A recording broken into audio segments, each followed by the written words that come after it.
AMD traditionally has done a very good job about building a very capable GPU. And so I think if you look over the years, if you were to compare Nvidia GPUs head-to-head with AMD GPUs, quite often AMDs on paper are a better GPU. They have better performance and better performance per watt and other things like this. AMD, never really had a cohesive software vision. And if you have a look in the past 15 years, I think there's been at least 4 or 5 different reboots of their software strategy. They were very good at getting chips out, getting them done regularly. But I think they underestimated the complexity and the requirements of building a GPU. Intel, by comparison, I wouldn't say their software strategy has been perfect, but it's been better. And so there are things like One API. They had better participation into the open source ecosystem. What Intel has typically struggled with is actually building a GPU that is compelling in any way.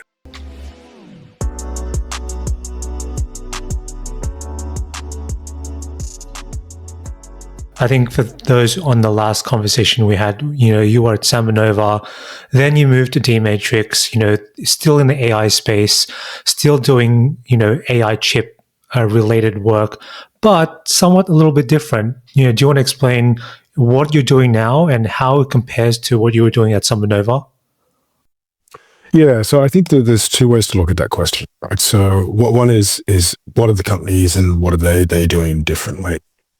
So let me maybe take that one first, and then I'll sort of dig into some of the personal aspects of how my job is a little bit different and sort of what I'm doing too.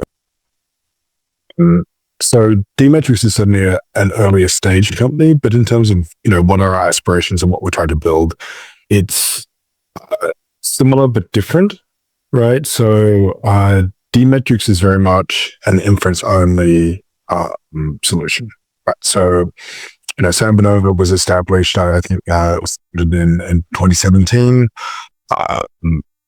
Very much the key target initially was training, right? So, large compute, large memory, data center training, and that was sort of the initial market.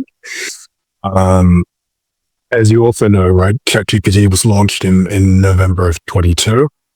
And that dramatically changed the way that everybody was looking at AI.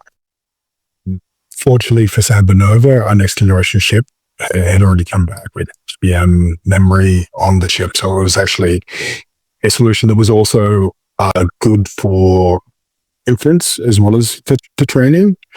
But it's very much a solution that's targeted at both of those things. And if you look at that means that it very squarely is going up against Nvidia, right? So I mean, who else is doing this? Yes, there are some other startups we can talk about it in a little bit, but essentially it's trying to displace Nvidia in the data center and use SambaNova stuff instead. D-Matrix, by comparison, is a different sort of thing. So again, not doing rack scale type solutions, not targeting training, but fairly early on, I think D-Matrix recognized that transformer-based architectures were key, and what is the right sort of platform in order to be able to support that, and how do you have high performance instances? And so if you look at some of the innovations, so there's in-memory compute, that is a key innovation that D-Matrix has developed. But there's essentially, this what we call performance memory versus capacity memory, right? So if you look at Grok, for instance, so Grok is also an inference solution. Now their chip is like there's 16 nanometers. It's been a while since they developed that chip. There isn't a lot of memory on that chip, so Grok to support a 70 billion parameter model, I think you needed to have 500 chips to be able to support that, to be able to start the weights across all of the SRAM that they had in all of that. So with D-Matrix, we have a much higher amount of performance memory, so you don't need to have that amount of scale out to be able to support it. But we also have this capacity mode that allows us to fit larger models in a smaller number of chips if your goal is to use higher batch sizes to support larger numbers of users or other things like this as well. Now, for D-Matrix, if I compare it just from a market standpoint, it isn't directly competitive with Nvidia either, right? So not in the way that Sampanova is. So the way it sort of looks like, you're a customer, you have gone and identified an AI model that you have. You go in, do some testing, do some evaluation, maybe train or fine tune this model. And now you get to the point where you decide, I want to deploy this model to production. And so it's actually expensive to do that with NVIDIA GPUs or other solutions too. Either from just a pure dollars standpoint, maybe it's also perspective, and certainly there may be performance drawbacks as well. So D-Matrix has a solution that when it comes to taking that model and deploying it to production, you can get performance, likely a cheaper solution, and also a way of increasing the overall performance that you might get out of that as well. Now, our target market is service providers. So, in this way, potentially a service provider has a way of increasing the margin that they have, because now they can dedicate their NVIDIA GPUs or training solutions just to that part of the stack. And when they migrate people to serve their production workloads, they can do that at a cheaper cost, so potentially a higher margin. Or if they have dedicated customers that migrate to our platform, they have a way of doing that at a lower cost, and maybe that allows them to be more competitive or do other things within the market. But in Sampanova's case, if somebody decides to spend $5 million, and they're going to spend $5 million with Nvidia, and Sampanova needs to convince them to spend that on Sampanova instead. For D-Matrix, it very much is a different sort of value proposition. It becomes yes, continue to spend money on Nvidia or whatever training solution that you've decided. Now, when it comes to deploying, we have a way of reducing your costs. And so, yes, there's probably going to be some portion of that $5 million that gets spent on D-Matrix hardware instead, but it becomes an easier path to convince somebody to go in and try it. And when they see the value, then to expand that sale and do these sorts of things. So it's a little bit more wordy than maybe you're looking for, but there's kind of a lot of different things going on there. I think the biggest thing I've noticed as well is you mentioned at the beginning the difference between some, because they're not directly competitors as well. They operate at different parts of the stack. You've got the training and inference side. Just explain a little bit about what is the key difference between what Sampanova did with just AI training and now with D-Matrix with inference, and what are sort of like those, how can you translate that into sort of real world applications by explaining what sort of training and inference is?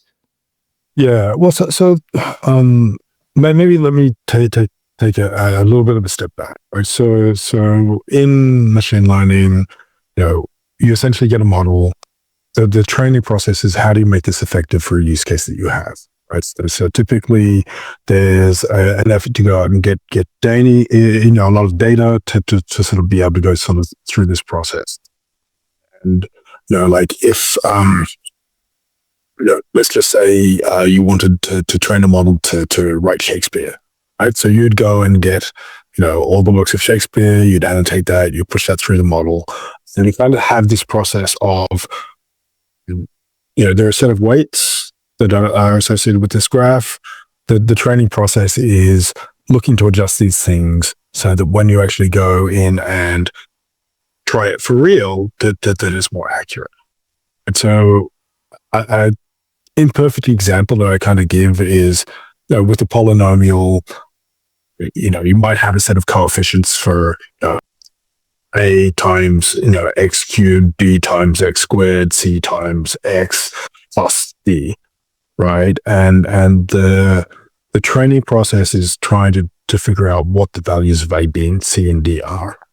when you're doing inference, what you're doing is you're plugging in values of X to determine the answer to that sum. Right? So in the training process, particularly with neural networks, you have this sort of backward step or back propagation step where you go, okay, did this training data, this is the answer I got.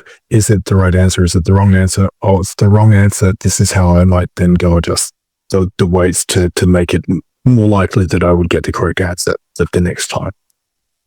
And so there's a number of things that you might do with your hardware to be able to support that. And then there are a lot of things you might need to do with the software to support. And I won't bore you with the details of the complexities that we had at Salvanova, being able to support that backward step, some of the challenges with the data section for that. But in terms of inference and say for D matrix, we just have to do that 4 times. So, we have this in-memory compute, you load the things in, you sort of push things through, you do the calculation, answer comes out. You don't need to think about what does that backwards propagation step, how does that change how we might do things in the hardware, whereas essentially you just have this forwards process that you're going through there. So that simplifies things both from some of the hardware aspects, but also from the software aspects too, and in terms of what we're trying to provide. So there's a number of benefits that we're able to have for D-Matrix in terms of what we can do and how we can do it and what is the cost of getting that done.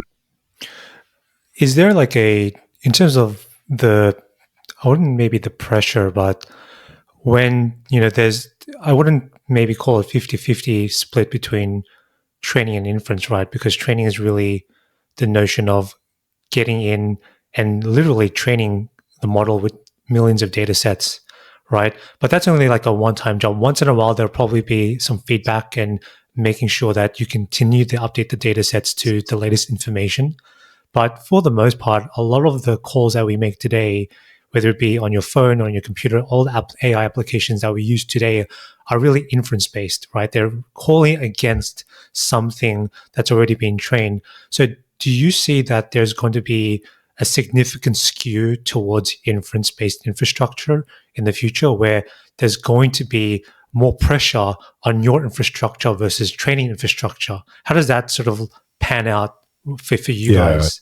Well, that's a good question, right? So, there's sort of percentage of workloads, right? Now, I think if you just look at it from a number of workloads perspective, inference is going to be substantially larger, right? So, and that's pretty true today, right? So, not that it's exactly the same, but if you look at say Google search, right? So the number of times that people do a search versus the spiders that crawl and update the index and do all of that sort of stuff, the ratios are very different.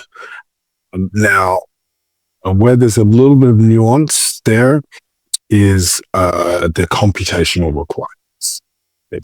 So training has a pretty high computational requirement, and so there's different things that people will be looking to do there. Now, I think on the inference side of things, we have a mix of different workloads. So like Apple came out with Apple Intelligence earlier this year, right? I guess they couldn't bring themselves to use a different name that somebody else had invented. But anyway, so there's a number of things that people want to do on device, right? Whether it be on your phone, in your car, or something like this.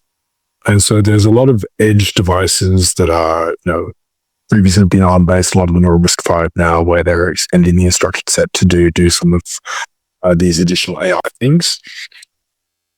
Now, there's a real market there, but it's a very challenging market because what people are prepared to spend on the processes to do this is not very much, right? And so you can really only be successful in that space if you have high volume. So, still obviously you can get away with it because they're producing all the iPhones and the iPads and doing all of that. Qualcomm can probably do something similar too. But I'm not confident if you look at the proliferation of the edge processing AI startups out there, whether they can really survive all of that. It may well be that the path is getting acquired by another sort of CPU vendor and being incorporated into that as well. Where I see D-Matrix as being a little bit different is we're sort of saying, okay, data center inference. So this means that, it's going to be a server, it's going to be a computer. We have a PCI Express card, it plugs into these environments. So we're saying, okay, we can have a computational complexity that you need in order to satisfy what you need to get done. And so that I think is, there are a number of customers. The sort of sales price, I mean, I'm not a sales guy, but the sales price that you have per unit is, more interesting. There's the ability to have margin on that and to be differentiated. And so I think there's definitely an interesting space there to compete for data center inference. And as you say, right, the volume of inference is only going up. And this is a way to sort of satisfy this needs to go. Is there going to be a situation where, we all, there's this notion of like Moore's law, right? Which is, the law that was created by Gordon Moore of Intel, and that applies to CPUs, right? Where do we see something like this with AI chips, right? Is there going to be a law for that? Or how does sort of D-Matrix and just in general, your thoughts are on the scaling of AI infrastructure and AI hardware in the long term, especially when there is going to be an exponential increase on inference infrastructure and just AI infrastructure in general? Yeah. Well, so I remember back in my Nvidia days, right? So we're talking about 15 years ago now, where we're starting to see Moore's law flatten off, right? So essentially, I think he said the number of transistors that you'll have square millimeter is going to double every 2 years, every year, something along those lines, right? And we saw that by using GPUs, that you could kind of make Moore's law last for longer, right? And I think we're sort of seeing some of that like come true with AI as well. That by adding these add-in accelerators, different accelerators targeted to AI, that we are seeing that growth of computational capability. Now, the question is, what are the physical constraints that we have on that, right? And we're already at, roughly, 2-3 nanometer chips. So there isn't, I don't want to sort of say that it's impossible for us to go small in this. Because it almost certainly will figure out a way. But one of the reasons why Moore's law was true was just there was a lot of room to use smaller and smaller fabrication sizes for these chips that would make this happen very, right? And one of the reasons why CPUs sort of hit that limit was, well, there was less and less need for some of that computational capability. And then, with CUDA and with computes, we kind of opened the world to a wider range of computation that was out there. And I think AI is doing that now. So I think, we'll see computational needs continue to rise. I think what becomes interesting is when you start to hit physical limits, how people innovate, and what that means that will change as well. Is there any talk with you guys around, the way that these innovations are taking place, right? You can, there's only so much transitions you can fit. And at some point there'll be a threshold that gets reached. So where will the optimizations be? Will it be more on the fabrication level, or will it be on potentially software level, or maybe, I don't know, the way that it consumes energy and the way that these chips are being powered? Where do you see the innovations taking place? Well, so I think a little bit in all of those areas, but just to self-promote for a second. So on D-Matrix website, there's a white paper talking about digital in-memory compute. And so one of the things that it talks about is what is interesting and innovative about that. And so one of the things that it comments on is, in most cases, when you're doing calculations on a chip, you need to move your data from memory to registers. It's done on the chip, and then you have to transfer it back again and do all of these things. And that data movement is expensive in terms of area. It's expensive in terms of power and things like this. So with Corsair and the launch of Corsair, we have provided this in-memory compute capability, so you don't need to move that data. Right. And so one of the things that we've gone and developed is this ability to actually have a fairly high computational capability without necessarily having the same power requirements, because we don't have the same level of data movement. And I use this as, so there are other companies out there who are also doing very interesting and innovative things, but this is an example of, say, something that will, this is the way that we've always done it.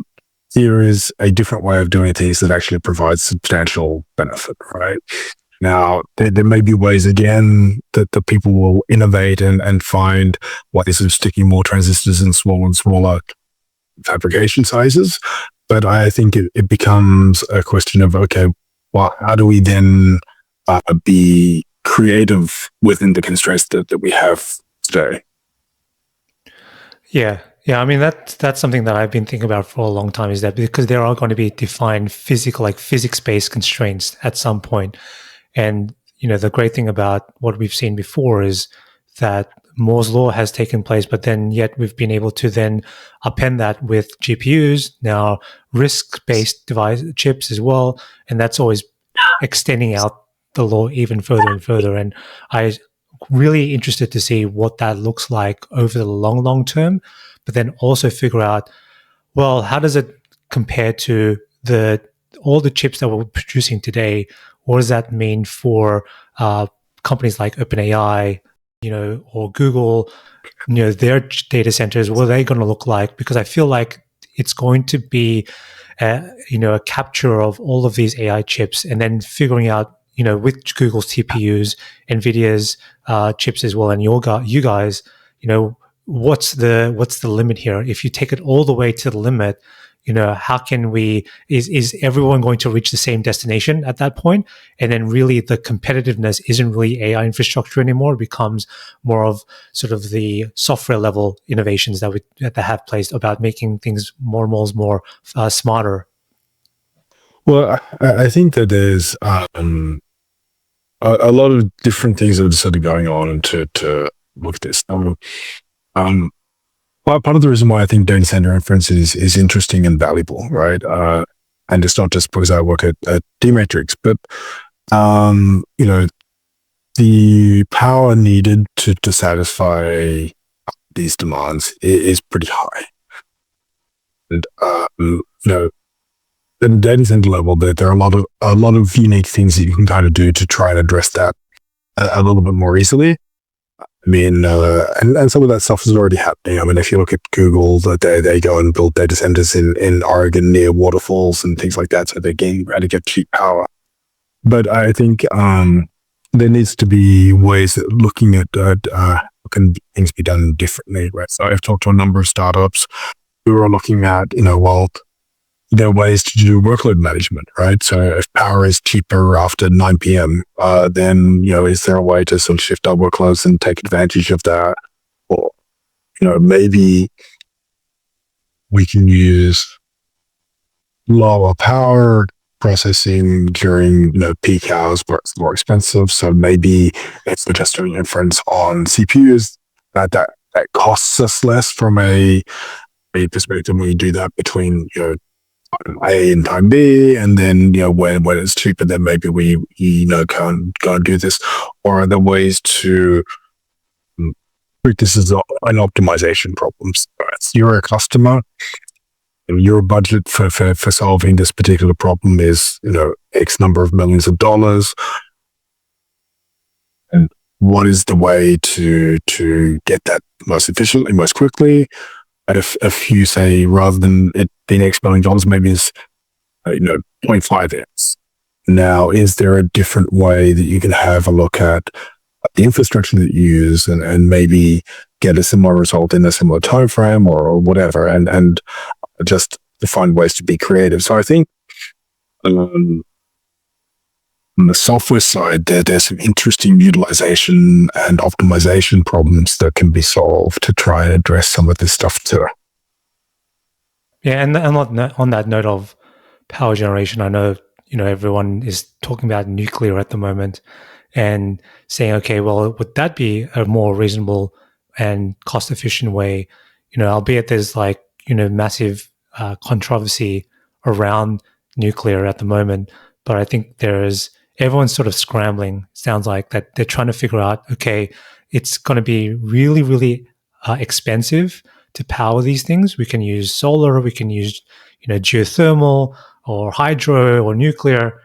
So I feel like the power question is coming in more and more into these sort of like discussions around AI, especially as the demand is just absolutely surging right now, and it's just continuing to grow and grow and grow. But with with all the stuff that you're doing, the main sort of talking point that I've seen today and the main company under the spotlight is probably Nvidia and OpenAI. I think hands down. I think more so on Nvidia because they've just taken off like a rocket.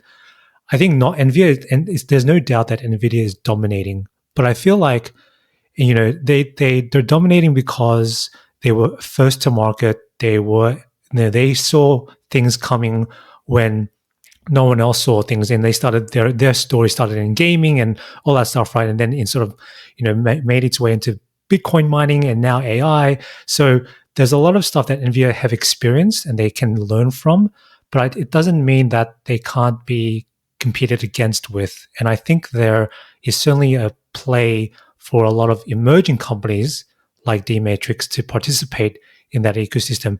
How do you view the relationship between you guys and Nvidia, and just what are your just overall thoughts about Nvidia in general in their pursuit of becoming this sort of AI dominant player in AI chips? Yeah, so that's a great question, right? So, and I always have a soft spot for Nvidia, just having worked there. It helped establish some of this stuff many years ago.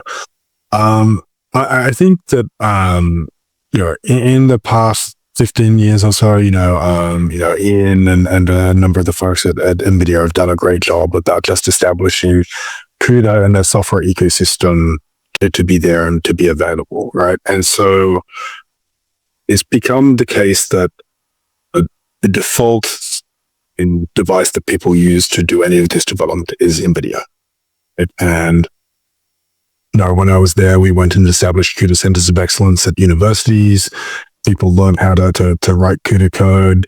It's, you can get $100 GPU and you can write some code and it will run on a $40,000 GPU, right? And so NVIDIA's done a great job about going in and building that out, building out a fairly sophisticated sort of software, tool set that the people can kind of use, and entrenching that so most people know how to use NVIDIA.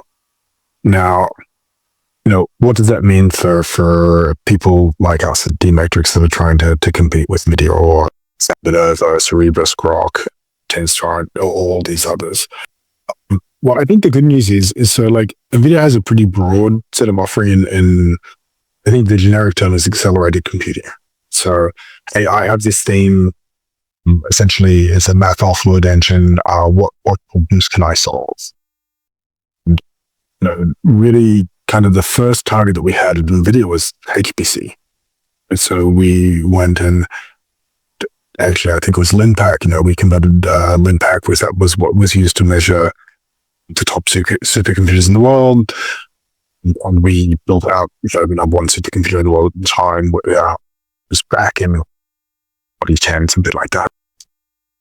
And there was a lot of other HPC applications that we built in, also pharmaceutical stuff too. But in those markets, the application ecosystem is pretty fragmented, right? So what we had to go and do to sort of build that out at Nvidia at that point in time was to go out and add support to this application. And then, okay, let's go identify the next one. Okay, let's go and build a class library that people can link into the application that they've already had that will allow them to use GPUs and to get transparent acceleration. In the machine learning space, there is a great leveler, right? If you look at the frameworks that are out there, I mean, certainly TensorFlow was early on. We have PyTorch now, or JAX, and then there's some other things that people are using. But mostly today, everybody's using PyTorch. Right? So, and what is PyTorch?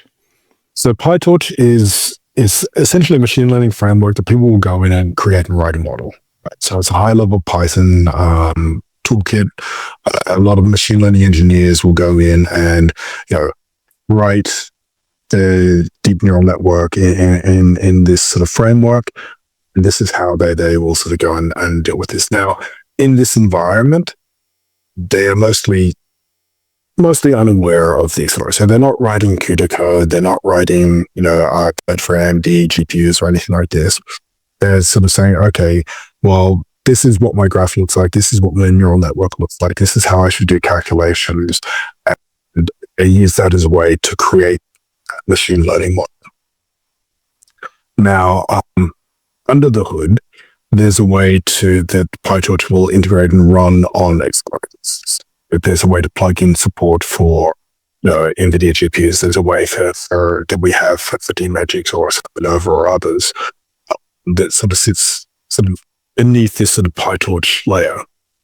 And so what that means is, for the most part, there's nuance to this statement, but for the most part, the developers don't need to be accelerator aware, right? So we have these models. Okay, you have it working on an NVIDIA GPU. Now there's something that we can do to go and take that and run it on D-Matrix hardware or Nova hardware or one of these other vendors. So we don't have to go and say, well, hey, you got this thing working on NVIDIA GPUs. That's great. Rewrite this thing to run on our hardware. By the way, this is the APIs that you need to use, and this is how you need to make it work. There generally is some nuance to that migration. So there are certain things that work well on NVIDIA hardware that work, may or may not work in the same way on our hardware. There are certain things that work best on our hardware that, might be a little bit different. So there may be, some massaging that needs to be done to migrate between the sort of different hardware vendors. But it's not the same as saying, hey, this thing that you just wrote, now you should rewrite it and run on our hardware platform instead because we're better for reasons X, Y, and Z. And that becomes a great leveler, right? So it means that, whilst it's mostly not zero cost, it is relatively low cost to be able to migrate between these different platforms, which allows, let's call us upstarts like D-Matrix to come in and people evaluate and choose a platform that kind of meets their needs without having to have a lot of sunk cost to prove that out. It sounds like you have this sort of abstraction layer, which is PyTorch sort of application level that's allowing you to build your LLMs on that level, and unbeknownst to you, you don't have any care in the world about what hardware that might be because PyTorch allows you to take care of all of that. But then under the hood of PyTorch, you can customize it in specific ways to align and be compatible with different platforms. And I take it, it's probably the same way that you will write an application for your computer. You can write it on iOS or, Mac OS, and then with Windows. At the application level, it looks exactly the same, like you're running Slack, for example, but under the hood, it's running on different architectures and what have you, right? And I feel like that's getting into that space of what AI is now. But do you also think that that's an opportunity for other startups to say, hey, well, we're not beholden to NVIDIA anymore. We can now build whatever models we want for whatever application we want to produce, for whatever sector we want to create for. But we don't have to rely on, so for example, NVIDIA would be the AWS of AI, right? We can switch to D-Matrix. We can switch to other providers if we need to. Yeah, exactly. So I think that's the value that the PyTorch brings. Now, it's a double-edged sword, right? So as easy as it is to potentially move a model from Nvidia to D-Matrix, if we don't continue to be interesting and differentiated, then they can move from D-Matrix to something else. Right? So, so we can't sort of rest on our laurels and just sort of say, hey, we were great once, you should continue buying our hardware. Recognize that the same thing that has allowed us to get a foothold in the market means that we can lose market share too. So we have to continue to be differentiated and provide a compelling reason to customers and to use our platform. What does that look like for you guys then? I mean, obviously there are certain, you have a roadmap of where you want to go in the future. But if you're bringing someone who say, okay, I'm switching to D-Matrix because of cost, right? It's cheaper for me to run on D-Matrix. But then they realize, well, it's great cost, but what else does D-Matrix have to offer as well? And that's not just D-Matrix, any other competitor in that space. What are you thinking about when it comes to making yourself sticky in a way that it's going to be, difficult for them to go to another provider because you guys have such a great value? Yeah, so I think that's where, so we obviously have a roadmap. We have things that we think that we're doing in the future that are interesting and compelling too. I think that the go-to-market strategy that we have of selling into service providers gives us some insulation, some protection from that. So at a different point in time, my wife worked for SanDisk and was doing stuff that was targeted more at consumers. And consumers can be very fickle, right? Just like developers choosing what is their favorite JavaScript framework and do they want to move or do they not want to move for these sorts of things. So I think that, on a target market is selling it to service providers. They then go build this out, they deploy it. So there's a mechanism for them to have that they've invested in. And then how do we continue to sort of support that market? So as we develop, new generations of hardware, then we need to maintain that differentiation. But then also, I still think that there's ways to differentiate in software. So, right, I don't want to that there's still work that needs to be done at pretty much every accelerator vendor out there in terms of how do you get the best performance out of that platform. And as much as, it's easy to say, well, we have tools that magically make that happen. I mean, the reality is in order to get to the best out of all of this, there's a certain amount of knowledge of the underlying hardware architecture that's necessary.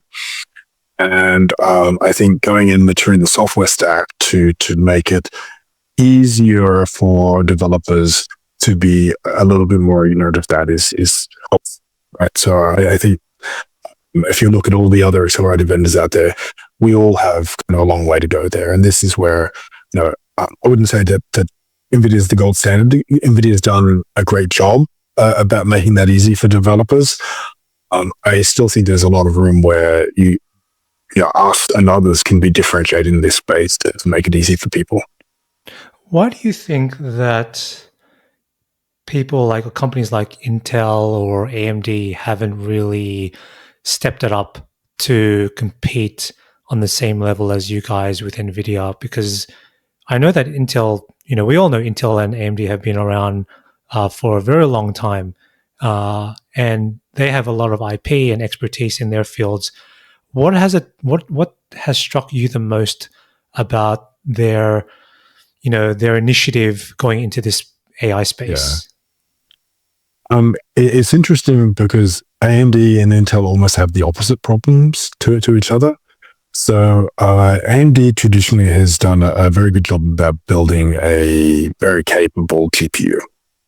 And so I think if you look over the years, if you were to compare NVIDIA GPUs head-to-head with AMD GPUs, quite often AMDs on paper are a better GPU. They have better performance and better performance per watt and other things like this.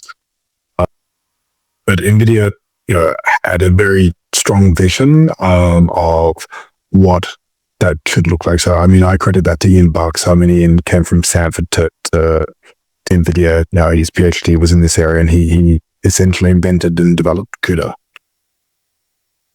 AMD, never really had a cohesive software vision.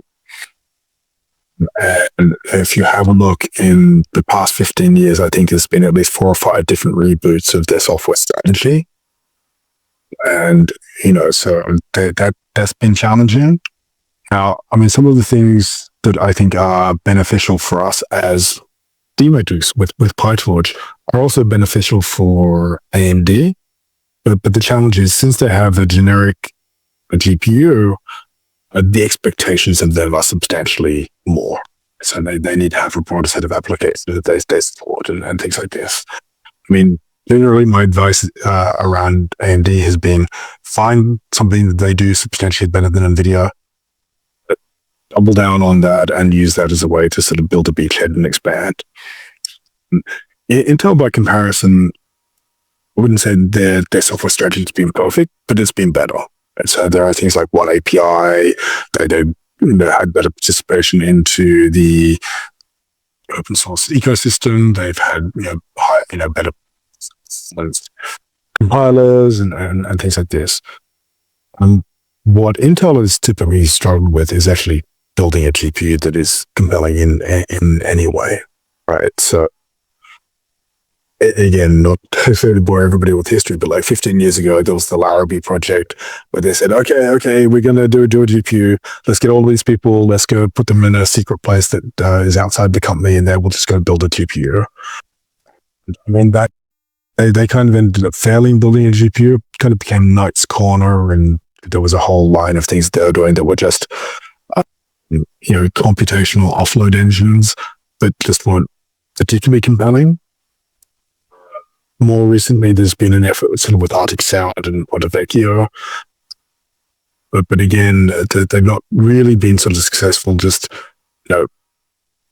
executing and delivering that in a timeline and getting something out that actually is interesting from a performance standpoint,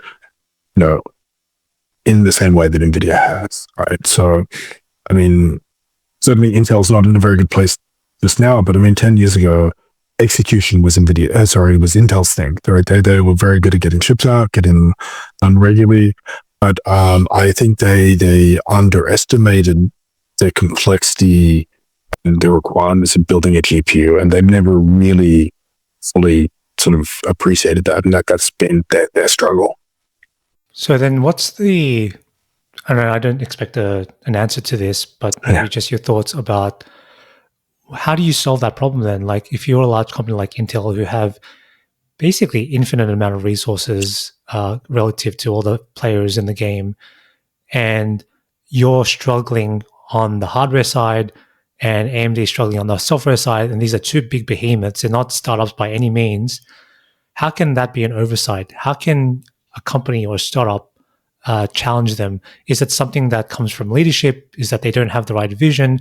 What's a lesson that can be learned so that other companies can, continue to innovate? Is it something that's lacking at the leadership level, or something else?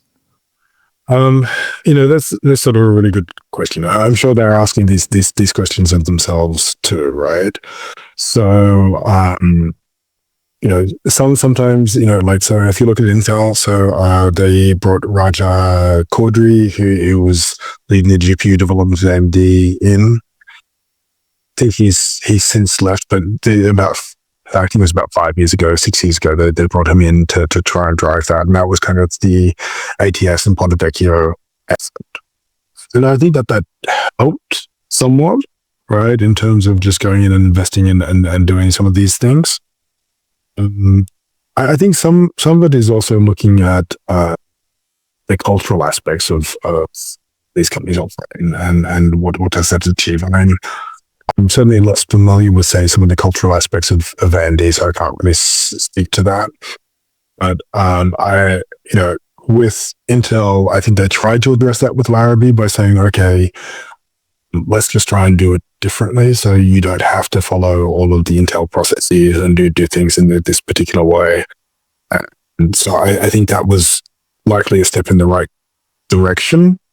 But, maybe there was a lack of appreciation of the complexity of it. So I think, if you take a step back, it's a little bit like the innovator's dilemma question, right? And so, what can be difficult for these established companies is they already have a pretty solid revenue stream somewhere else. And so they aren't always able to make the right decisions about how to expand that revenue stream. And it's easier for somebody else to come in and do that differently. Yeah. I mean, I don't think there's a right or wrong answer. I think it's certainly something that's very intangible, and perhaps culture is a thing, and perhaps maybe it's leadership and vision, and just making sure you have the right people who can drive it. And I think people like Nvidia and you guys have definitely thought about sort of the future much more in advance than others as well. Switching quickly gears, I wanted to touch on AGI for a little bit, and I think AGI is sort of the talk of the town, and it's going to be in the foreseeable future. Do you guys have internal discussions about that at D-Matrix or SummerNova, or places where you think this is going to happen? And what are your thoughts on sort of when it's going to happen, any impacts it's going to have on you, or how you're going to contribute to that sort of wave? What are you learning from that? So it's definitely a big topic of conversation. I think what's sort of interesting here is that this often veers a little bit into science fiction, right? So if you look at some of the discussions around AI and stuff like this, that there's a lot of are we afraid of AI? Is AI going to help us? Should we be thankful about our new AI overlords when they come in and control the world? So there's a lot of different things that's sort of going on here. I mean, in some of the conversations I've had, there are, certainly from some of the machine learning engineers, executives that I respect, their general point of view is that this is some distance away, right? So it's not tomorrow. I mean, I don't know if Sam Altman's cooking something up in his garage that they're going to release next week, so I'll look like an idiot. But I think generally the perspective is that real AGI is a substantially hard problem. And we are probably still years away from something that sort of resembles that. I think in all likelihood, there's a combination of computation and software innovation and research that needs to be done for this to sort of be a reality, right? Because, I think that there's already, even with the pretty sophisticated models that an AI have, it's a huge cost to train, to develop, to deploy, to the needs that people have with this. I think there are other issues too, right? So we're already having people talk about data. So now people are very aware of, hang on, you're using that data, that blog post I wrote for what? And so what is the way that we can get an effective amount of data to actually even make a model effective as an AGI? Yeah, that's the biggest thing. And I think New York Times had a bit of a fickle as well. They were concerned about OpenAI using all of their archival data to train their models.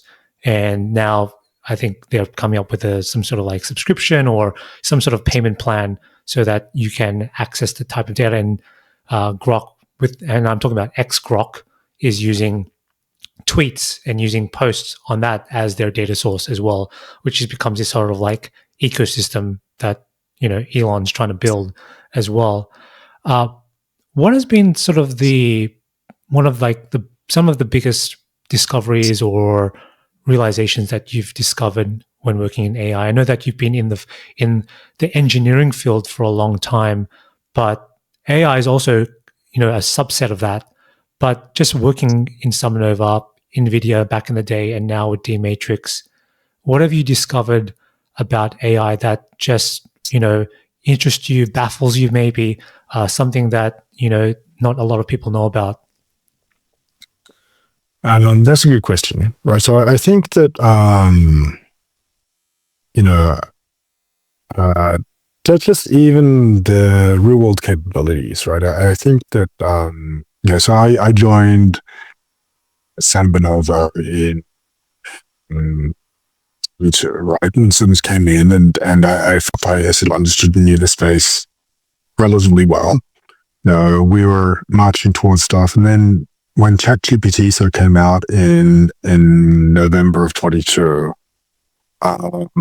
like it was still like there are limitations that these chatbots have and things like this, but just the level of sophistication and what people can do and how people interact. Now, I think there are limits with this, but just it was really interesting both to see that in reality and then see what people would do. I mean, I think there's a flip side to this as well, which is the other thing I thought about when you're asking this question, which is, with my kids, right? So they have a tendency to just assume what these chatbots tell them is true. And I think that that's, somewhat dangerous. I think that that's something that we need to sort of think about both as a society and as an education problem. About, we have these tools, we have these things that are out there, and how do people understand what's true, what's not true, and how do we effectively use these tools, understanding what their limitations are? Yeah. One of the things that I've noticed as well is just really how much it's taken over the world. And before ChatGPT, people have always known AI, but it was only a very, the aperture was quite small, and only you'd see AI applied in like your Google Home or your Alexa, or maybe just like in industrial applications like pattern recognition, face recognition, and cars and everything. But now it's completely taken over to like, content creation and trying to ask for questions, something like that you would use for Google. And I just didn't know how quickly people would use ChatGPT as like a verb, right? And that's creating like this cultural phenomenon that I haven't seen anywhere else happen before, not in my lifetime, at least, around technology. So it's quite fascinating to see all that take place. And then, we all know we're only getting started right now as well. It's just the beginning. So it's going to be really exciting, but also sort of a bit nervous as well to see where this takes us in the future. Touching on sort of the work that you've done as well, you've worked in a lot of established organizations, Nvidia being one of them, a lot of fast-growing startups, SummerNova, D-Matrix now. What does it mean for you to build, now you're sort of like in this leadership position where you're assembling teams as well and providing that goal and milestones and setting goals to achieve. What does it mean to sort of like build a really high quality team together? And does it matter? Can you, do you need everyone to be an A player, or can it be a mix of like A and B players? How do you make sure that you create a really great team, especially in this space where it's moving so fast, competition is super high as well? What does that look like for you? Yeah, that's a great question, right? So I'm reminded, so in Peter Thiel's book, 0 to 1, he says one of his favorite interview questions is, what is a perspective that a lot of people have that you disagree with? Right? And so one of the quote unquote truisms in the tech world is you should only hire A players. If you hire B players, then you have a C team. Right? And I think, I would say the answer is a little bit more nuanced than that. Right? So often when you're building a team, there are a couple of critical roles where you should not compromise. Right? And that's where you need to do your best to find ways to identify key talent, bring them in, convince them, do whatever you can to help the team to be successful. And if you do that well, they can be 10x engineers and help make the company successful. It doesn't mean that everybody in your company needs to be that way.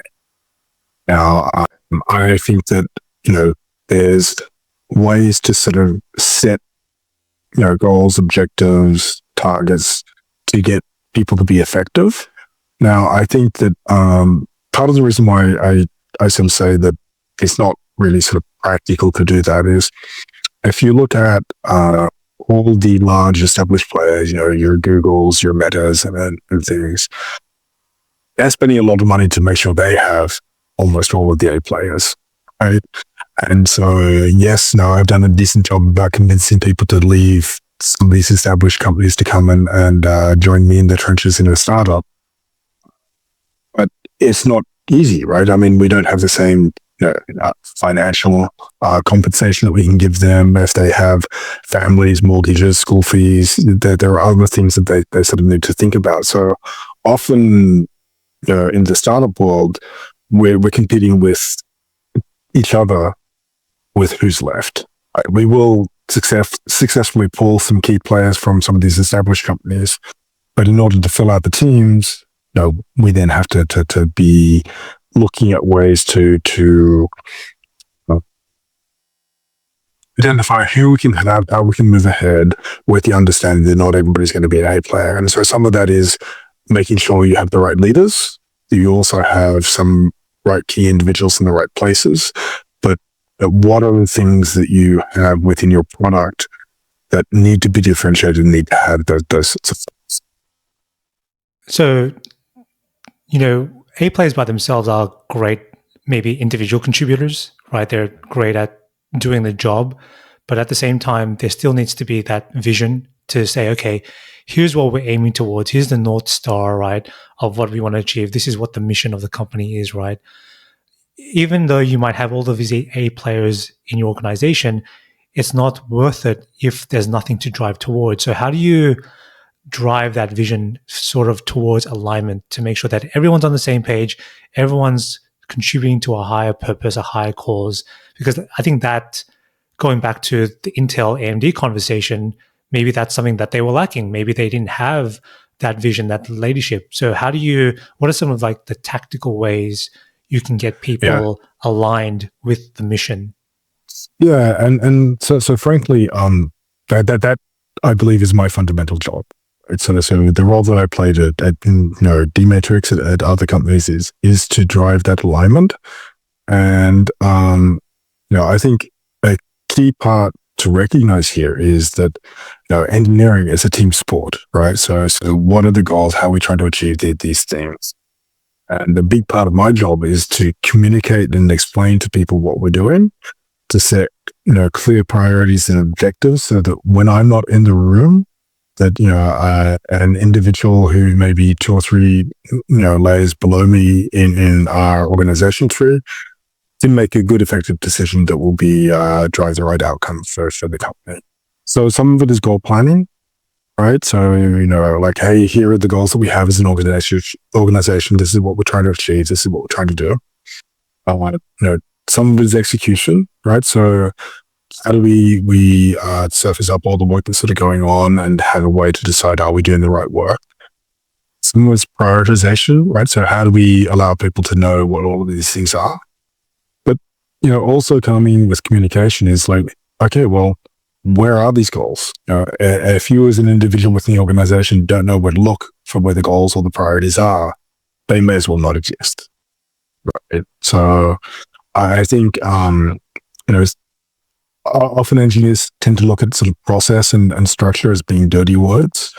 And I think that there's ways to use them effectively, which aren't necessarily, tying people's hands and preventing them from doing things, but allows them to find information about how to get things done.